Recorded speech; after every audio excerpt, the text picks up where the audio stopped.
DJ Corzin, Vice President and General Manager of Pro Action Suspension. Today, we're going to show you how to remove the stock shocks from your Harley-Davidson motorcycle and replace them with your new Pro Action Sport Touring shocks. There's a few things you're going to need. You're going to need a 3/4 inch wrench or socket to remove the bolts.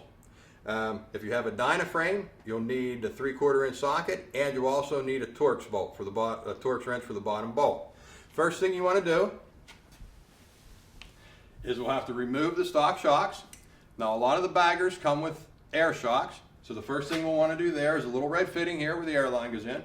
Push down on the fitting, and the hose will pull straight out very easily. Don't force it. Don't pull on it hard. Push that down, and it'll slide right out. Once you get the line unhooked, you can basically take a couple bolts out and remove. Take the air line off the other side. Then you can remove the stock air lines with the Schrader. Keep that with your stock shocks in case you need it in the future. Now, to take it off, basically you have your 3/4 inch bolt on the top. We've already loosened these bolts just to speed things up for the film here for you. So we're going to remove the bottom bolt. There is a lock washer that comes stock. With that, keep that lock washer. We're going to need it for to reinstall the Pro Action shocks. Remove the top bolt. Again, there's a lock washer there. We're going to keep that lock washer to reinstall the Pro Action shock. Here's your stock shock. Keep it upright. If you turn it down, you will lose some oil out of there. Mess some stuff up. So try to keep that upright for you so you don't make a mess with the oil. Okay, now we're ready to install your Pro Action Sport Touring shock. First thing you're going to need is your stock bolt, the stock lock washer. Put the washer on first. Follow that with one of the Pro Action spacers for your Pro Action shocks. Put the big flat side of the spacer towards the outside of the bolt, the small side towards the shock. Feeds through the hole, feed it through the hole. Put your bottom spacer, small side towards the bearing, big side towards the motorcycle. We're going to start with the bottom mount first.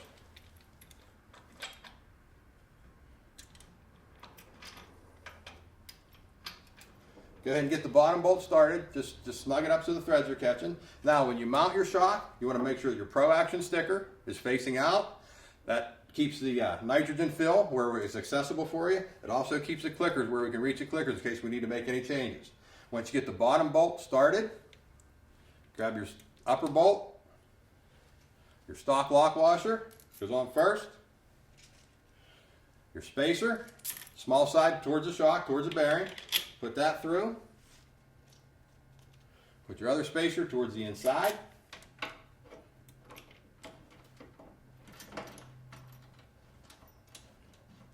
And go ahead and get that one started. Now we put everything on loosely. You can see the shock is moving, the bearings are moving freely. Take your ratchet or your wrench. Start tightening your bolts.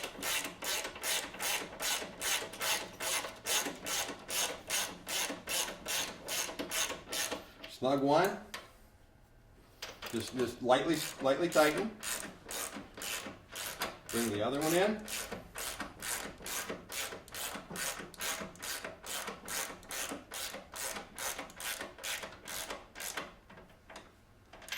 Snug them both.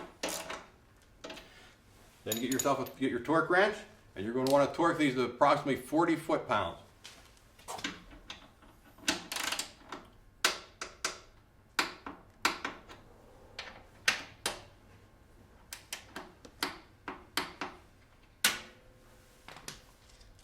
And there you go. That's your installation. Now, if you have a Dyna, you ride the Dynaframe, your spacers are going to be a little bit different. You'll have your small spacer, just like we dealt with. That will go on the inside. The bigger spacer, there's a wider spacer that will go on the outside. Other than that, it's the same setup. If your bike isn't an air system, you don't have to worry about the air lines. Just pull the shocks off. Same on the Dyna. 2 bolts, shocks off, put your Pro Action shocks on, you're ready to roll.